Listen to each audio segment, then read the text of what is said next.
Estamos chegando aí numa linha, né, próxima ao final do prazo para entregar o imposto de renda, etc, etc. Muita gente já entregou. Outro dia a gente viu aqui que tinha mais de 43 milhões de pessoas que já viu entregue o imposto de renda.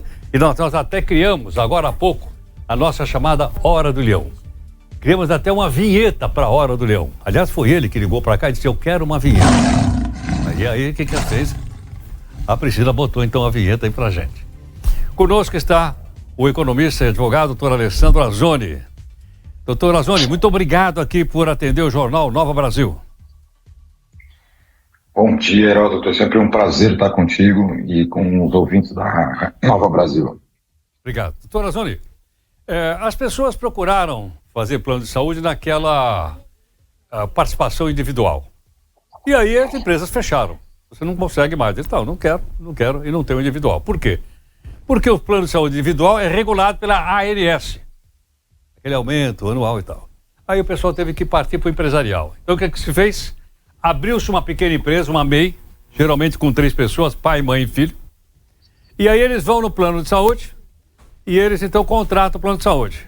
E logicamente que o reajuste é mais alto. Nós tivemos outro dia aqui uma informação de que o pessoal que paga plano de saúde médio teve um aumento ano passado de até 18%.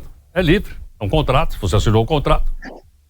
Aí a questão, doutor Azzoni, é o seguinte: já que o contrato está em andamento, não posso modificar, mas pergunta o seguinte: e aí, alguma coisa aí pode ser descontada na declaração do leão desse ano?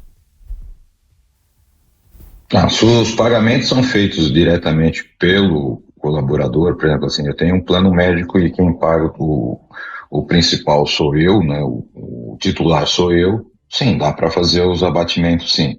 Agora, se é a empresa que faz o pagamento do plano médico, não dá. Você não teria como usar esses pagamentos do seu plano médico empresarial para abater a sua pessoa física. Somente se o titular, o beneficiário, for pessoa física e seu plano for individual. Aí sim dava para se fazer, ou familiar, né? Nesse caso, daria para se usar na questão do imposto de renda. Fora isso, não daria. Agora, doutor Alessandro, também parece que há um entendimento, acho que foi uma decisão numa determinada instância da justiça, dizendo o seguinte, que na verdade a tal MEI ela encobria, na verdade, um plano familiar. Haja vista que a empresa é pai, mãe e filho. Isso altera alguma coisa?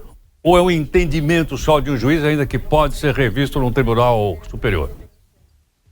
Lembrando que toda ação que é feita em primeira instância, que é aquela onde dá entrada para o processo, é uma decisão monocrática, vai do entendimento daquele juiz. Não significa que seja um entendimento, vamos dizer assim, se for aqui em São Paulo, um juiz de uma determinada vara civil pode entender dessa maneira, mas não significa que seja um entendimento do TJ de São Paulo, do Estado de São Paulo, e nem da Justiça, até da Justiça como um todo. O próprio STF tem que entender dessa maneira.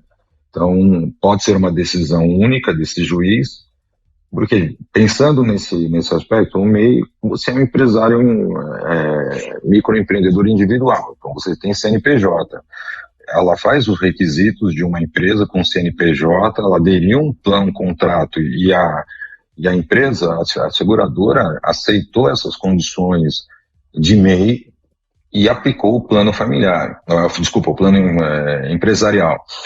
Isso significa dizer que o entendimento judicial sobre esse aspecto, ele fere um pouco essa questão do entendimento, porque ele cumpriu todos os ritos empresariais. Tem um CNPJ, pode ter sido para mascarar, não teria, lógico, vamos dizer assim, no direito nós temos assim, vamos dizer assim, o que é moral e o que é legal. Vamos dizer assim, moral, não é correto você fazer uma empresa para se beneficiar de um plano médico coletivo, mas legal é. Então, ele montou uma empresa, tem CNPJ, ele se habilitou na questão do plano médico, o plano médico aceitou essa empresa como esse coletivo, então, o que significa dizer que ele cumpriu todo o rito. Então, legalmente, ela estaria coberta nesse sentido. A entendimento, eu vejo que foi um pouco a mais, mas não significa que todo o juízo vai entender. Por exemplo, num recurso em segunda instância, pode ser que os desembargadores não entendam dessa mesma forma. Doutor Azoni, se eu participo de uma empresa que tem plano coletivo, mas eu pago uma parte, a empresa paga metade, eu pago outra metade, essa metade que eu pagar eu posso abater no meu imposto de renda pessoal? Se você paga na questão do seu, como sai do cai no seu olerite, por exemplo, daria assim para abater. Tudo que sai do seu olerite como despesa, aí sim, daria. No caso, geralmente, assim, o colaborador tem é como se dado como um benefício, então estaria para os familiares, né, para os dependentes. Aí acredito que essa parte dos dependentes, ela pode sim ser abatida, no meu entendimento, pode ser abatida porque está sendo descontado em folha. Perfeitamente. Doutor Azoni, muito obrigado. Eu que agradeço, Heródoto, uma boa quinta-feira, que hoje está com uma cara de segunda, mas é quinta ainda. Eu também achei que era segunda-feira aqui, mas é quinta. Enfim, doutor Alessandro, muito obrigado, doutor Alessandro Azoni, economista e advogado com atuação nas áreas de direito trabalhista e nos ajudando a entender então. Então, o leão pode ficar mansinho por aí, que ficou bem explicadinho agora pra gente não errar lá. E ele é brabo.